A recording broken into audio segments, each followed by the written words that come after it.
Bitu, ni momentu honetan ez nabil historian lan egiten historiako gauzetan edo arkeologian, baina bai dauzkat nire inguruan lizentziatuak historian.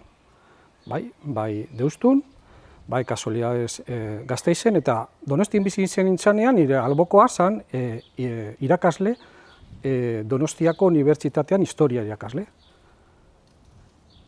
Donostiko honek ezekien ezer euskal historiaz. Karrera guztian ez zuen ikasi. Ez zion ardurarik emon ere ez.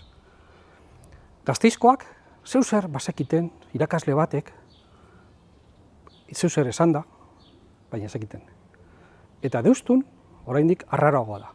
Zuk euskal historiaz nahi badozu ikasi, hartu behar dozu hispanikaz. Hau da, asignatura batzuk. Konkretuki, rama bat. Eta hor dago asignatura bat, euskal historiaz. Baina euskal historia orokorrean. Batez ere, gure kobak, gure oso antzineko gauzak. Ez gure historia, benetan, baizik eta orokorrean. Zer gertatzen da? Pertsona horiek dira gero profesionalak izandakoak.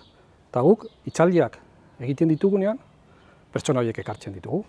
Arkeologoak, eta galderetan, askotan, publikoen artean egindako galderei ez dakite erantzuten. Gogoratzen naiz, Ereñozarren dagoen ermitaren azpian agertu zela gaztelua, Nafarra Erresumako gaztelua. Txamponak, hilobiak, denetarik. Eta bertako arkeologo bate galditu zion, zergatik zegoen hor, zer dago hor begistantzen, hor puntan, hor da ibai azpian, bikingoak, eta beste bikingoak ez dira guen hemen.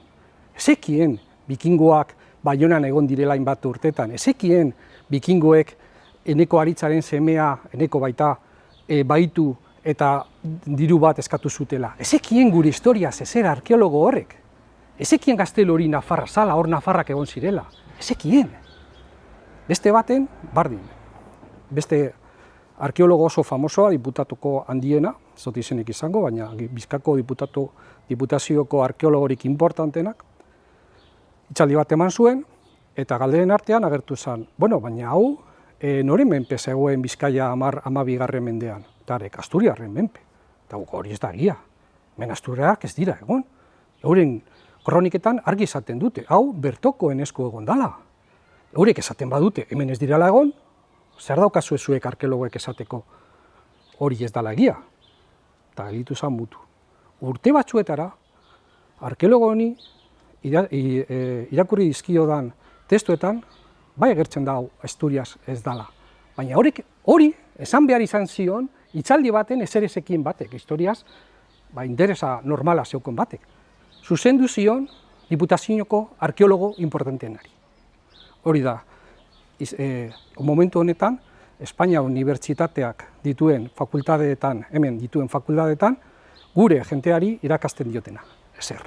Euren historia barrio, euren errealitatea, ideologia espainola, sartuta daukate buruan guzti horiek, eta hori kentzea oso zaila da.